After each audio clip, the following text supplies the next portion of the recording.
mais je pense qu'on doit être de toute façon exigeant avec des joueurs de cette qualité. Moi, j'attends beaucoup de ce qu'il va réussir à faire, des trophées qu'il va remporter, parce qu'il est parti au Real pour remporter des Ligues des Champions. J'espère qu'il en remportera, qu'il va gagner des titres.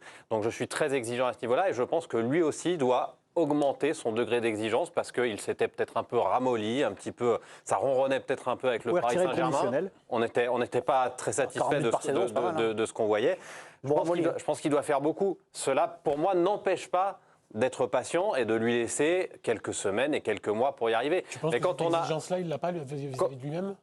En fait, je pense qu'on doit être plus exigeant que ce que l'on a vu lors du match d'hier. Est-ce que tu penses que lui, quand il vient après les matchs amicaux de l'équipe de France de mars, en disant qu'il a été en dessous de tout, quand il vient après l'Euro et il dit « j'ai pas fait un bon Euro », tu penses qu'il manque d'exigence ? Je pense pas qu'il manque d'exigence, mais là, on me demande si moi je suis exigeant ou patient vis-à-vis de Je suis persuadé qu'il est exigeant. Tu dis qu'il doit être exigeant envers lui. Oui. Il doit l'être, mais on doit l'être aussi, parce que quand on a un extraterrestre comme ça, on n'a pas envie d'avoir des périodes de creux, et je pense que... Surtout qu'il a été très terrien pendant 6 mois. Mais juste, Dominique, si je peux me permettre... qu'il n'a pas été bon. Non, mais si je peux me permettre une petite relance par rapport à ce que vous dites, puisque vous semblez maîtriser le dossier, vu qu'il sait qu'il a été en dessous de tout, est-ce que selon vous, il ne s'est pas aussi, lui, perdu dans certains combats qui l'ont empêché d'être aussi bon de son degré d'exigence ? Alors allez-y, par exemple. Non, mais je ne sais pas, moi. Non, mais je ne sais pas, peut-être son combat avec le nouveau contrat avec le Paris Saint-Germain, cette histoire d'options, ses lettres, le pivot gang, le fait quand il est avec... Mais là, ça n'a rien à voir à Madrid. Non mais je sais, mais je parle de... Non, parce qu'on disait sur le côté, et lui aussi est exigeant envers lui-même. Comment vous expliquez qu'un joueur aussi exigeant ait connu cette saison, et j'ai compris, il y a 40 buts, etc., mais dans le contenu, comment vous expliquez la saison qu'il a produite ? La dernière, pour moi, je trouve que c'est la moins bonne des 7 passées au Paris Saint-Germain. Pourquoi elle n'est pas bonne ? Après, il y a 44 buts, mais pourquoi elle n'est pas bonne ? Moi, je trouve dans le contenu, il n'a pas été bon, il n'a pas été connecté avec ses partenaires, il n'a pas réalisé un bon Euro, pas une bonne phase de match coup près de Ligue des Champions, même s'il y a 8 buts. Alors, encore une fois, il faut dissocier les stats. Parce qu'on parle d'un extraterrestre. Non, mais des contenus. Et pourquoi elle n'est pas bonne ? J'en sais rien. Je n'ai pas l'explication. Pour moi, c'est de l'ordre de la mélancolie. C'est parce qu'il sait qu'il s'en va à la fin de la saison. Donc ça part un peu mentalement dans sa tête. Voilà, je vois ça comme ça. Je vois pas. Si vous voulez me faire dire qu'il y a un déclin chez lui, non. La thèse du déclin. J'ai jamais voulu dire ça, j'y crois pas. J'ai entendu ça. J'ai entendu la thèse du déclin. Alors j'y crois pas du tout. Ça, il faudra attendre qu'il reprenne son niveau pour savoir. Parce que pour l'instant, c'est vrai que depuis, il est reparti sur des bases comme la saison dernière. Il vient de marquer On parlait du contenu. On a tous très envie de retrouver ce joueur léger qui vole sur son aile, à l'aise techniquement, avec une aisance technique. Oui, mais c'est ce qu'on a envie de retrouver de Kylian Mbappé. Moi, j'ai pas envie de découvrir un nouveau Mbappé qui soit purement avançant. J'ai envie de retrouver cette fluidité. On l'a perdu, c'est cette exigence que j'ai. Mais pour autant, je suis patient vis-à-vis de. À gauche, tu l'auras pas. Si tu veux le retrouver à gauche, Greg, je vous donne la parole juste après, parce qu'on a Antoine Simoneau quand même qui est au plus près de. Sur la question qui était posée, on sait très bien ce qui s'est passé l'année dernière. On ne va pas faire semblant de ne pas le savoir. Je veux dire, à un moment donné. Non, mais on va pas refaire le débat d'après. Mais j'ai posé une question, je n'aurais pas dû, mais parce que c'est un peu toujours les mêmes arguments. Et bon, bref, on va pas refaire le débat. Il est parti du PSG, c'est pas grave. Antoine Simoneau, vous suivez le Real Madrid et donc la carrière de Kylian Mbappé en Espagne. Qu'avez-vous pensé, vous, à titre personnel, de la rencontre du génie français hier sur la pelouse de Majorque ? Bonjour à tous.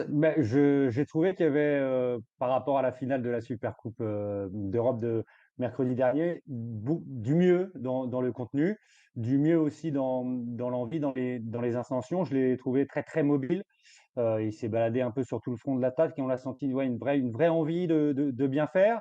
Alors, il n'a pas tout réussi malheureusement. Ça a été aussi, il faut le souligner quand même, le plus dangereux de son équipe. Il est tombé aussi face à un grand gardien en face de lui qui en a sorti deux belles.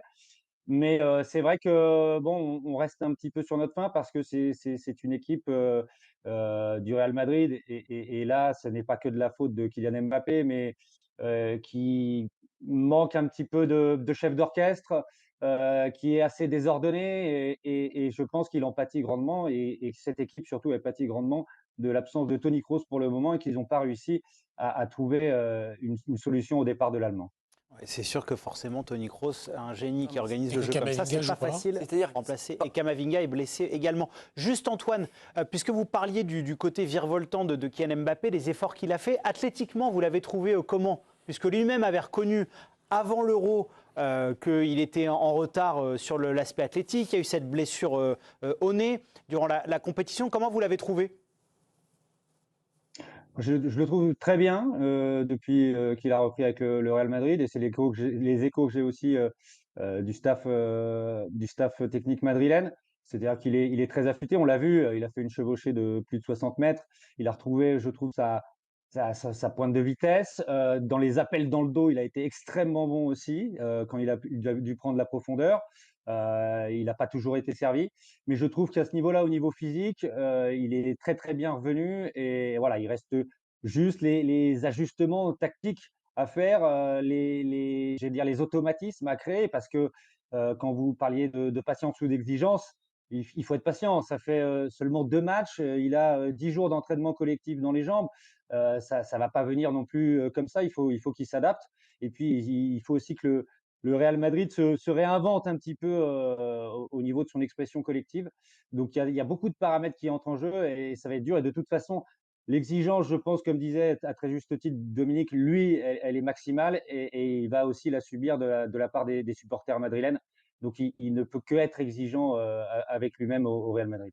Merci Antoine. Grégory. Non, mais enfin, sur l'attitude hier qu'il avait pendant le match, il était nickel quand même. Bien sûr. Je ne l'ai pas du tout vu. Alors, Dieu sait qu'on l'avait vu à Newcastle, on l'avait vu. De toute façon, l'année dernière, il avait eu l'impression que le club jouait contre lui. Donc, ça crée des frictions. Mais là, pas du tout. Il a été dans le. Après, il peut être plus ou moins en réussite, ça peut être plus ou moins bon. Mais dans l'attitude, il y avait vraiment rien à dire. Il a vraiment essayé de faire les efforts, de se connecter, de faire les courses à vide. Moi, j'ai absolument pas vu de défiance et plutôt d'un type qui montrait pas de blanche pour essayer de rentrer dans le mouvement. Enfin, Tim. J'ai une question pour Antoine, Ah ouais, s'il est encore avec nous. Ah, il est là, bien sûr. Antoine, si je ne dis pas de bêtises, vous étiez hier à Majorque. J'ai vu beaucoup de gens sur les réseaux sociaux et même ici s'émouvoir qu'on demande à Kylian Mbappé d'être au marquage sur un corner à l'un des tout meilleurs entraîneurs du monde, si ce n'est le meilleur, je ne sais pas, ça Enfin, des débat. heures aussi, hein. Est-ce que la question lui a été posée à Carlo Ancelotti en conférence de presse de savoir pourquoi il avait demandé à Kylian Mbappé d'être au marquage de Muriqi? Alors non, la question lui a pas été posée, mais c'est vrai, Timothée, que c'était une grande incompréhension parce que Muriqi, c'est l'un des meilleurs joueurs de la tête de la Liga, c'est un avant-centre aussi. Quand on voit qu'il y a des Rudiger, des Militao dans l'équipe madrilène, ça aurait eu beaucoup plus de sens et de logique que ce soit eux qui soient au marquage. Donc ça a été vraiment une incompréhension et c'est vrai de voir Kylian Mbappé qui a eu une fracture du nez il n'y a pas si longtemps, qui n'est pas non plus réputé pour être pour exceller dans le jeu aérien au marquage du meilleur joueur dans ce domaine de l'équipe adverse. Moi, ça m'a semblé une aberration et très honnêtement, c'est pour le coup à mettre au crédit du staff technique madrilène et ça leur a coûté l'égalisation.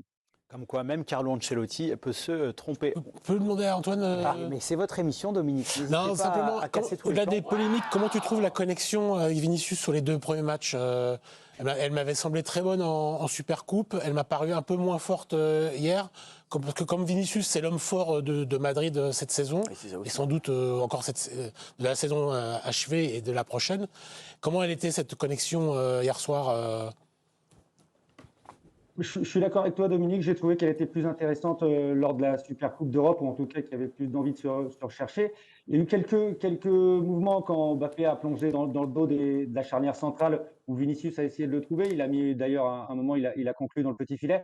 Mais j'ai trouvé après, en revanche, en seconde période, et là, c'est pas de la faute du Français, que Vinicius est retombé dans les travers qu'il a pu avoir au début de sa carrière, c'est-à-dire à vouloir jouer tout seul. Il a complètement joué seul en seconde période et ça a complètement desservi l'équipe.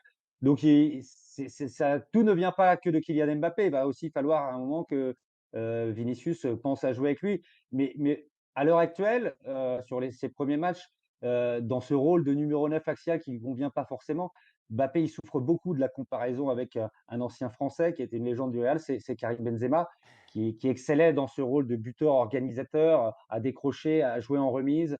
Et c'est vrai que ce rôle-là de neuf, va peut-être falloir le revoir, peut-être passer à 2 attaquants comme le Real jouait la saison dernière. Ce sera peut-être plus profitable aux Français. En tout cas, il y a beaucoup déjà d'ajustements tactiques à effectuer pour que le Real et Mbappé brillent. Justement, Antoine, Carlo Ancelotti a été interrogé à ce sujet hier après la rencontre, le positionnement, parce qu'ils aiment tous les deux le côté gauche, Vinicius et Mbappé. On écoute l'Italien. Mbappé et Vinicius peuvent permuter de temps en temps. Parfois, Kylian joue un peu plus au centre, parfois il repique. Le côté gauche doit être occupé par l'un des deux, mais il n'y a pas de plan spécifique pour l'un ou l'autre. Cela dépend de ce qu'ils ressentent pendant le match. Loïc, le côté numéro 9, on en a aussi beaucoup parlé en équipe de France. Vous suivez aussi les Bleus pour le journal L'équipe. Mbappé en 9, seul comme ça dans un 4-3-3, on y croit ou pas ? Bah moi non, c'est l'inquiétude que j'ai par rapport à sa saison à Madrid, c'est parce que c'est pas son meilleur poste. Alors lui, il va arriver dans un club où il va dire je vais faire le maximum, je vais essayer de m'adapter, je vais essayer de m'adapter aux autres parce que c'est pas moi le patron. Mais là, il pourra pas. Je joue, je suis content. Voilà, exactement. Mais il pourra pas faire ce qu'il fait en équipe de France, c'est-à-dire qu'il pourra pas dézonner sur le côté de Vinicius. Sans que l'autre, au bout d'un moment, ça le gave. C'est le côté de Vinicius au Real Madrid. Et il va devoir s'adapter à un poste où il n'est pas le meilleur et où jusqu'à maintenant, il n'est même pas bon du tout, presque quasiment. Donc je suis pas mal inquiet sur son poste de numéro 9. Swan, c'est ce qui vous inquiète le plus ? C'est ce qui m'amenait à utiliser le mot patience, en tout cas. Parce que le problème avec la saison de Vinicius, c'est que Dominique l'a dit, le patron, c'est le Brésilien. Il est favori pour être ballon d'or. Antoine le disait aussi, c'est qu'on est quand même sur quelqu'un qui peut avoir aussi son petit caractère et son petit ego par rapport au fait qu'il soit capable, peut-être plus qu'Mbappé d'ailleurs, de jouer seul avec le ballon. On sait que Mbappé a été tombé un petit peu dans ses travers la saison dernière. Et pour moi, la comparaison avec Benzema, elle est absolument affreuse pour Mbappé, parce que non seulement Mbappé, 9, c'est pas son poste où il excelle le mieux, et en plus de ça, il n'est pas du tout capable de faire ce que Karim Benzema a amené au Real Madrid dans le jeu aussi. Donc c'est pour ça qu'il faut être patient, et que pour moi, la bonne saison de Mbappé sera une saison où il mettra ses buts en numéro 9, et on va pas voir le Mbappé de Monaco que Mbappé voulait voir. Quel dommage.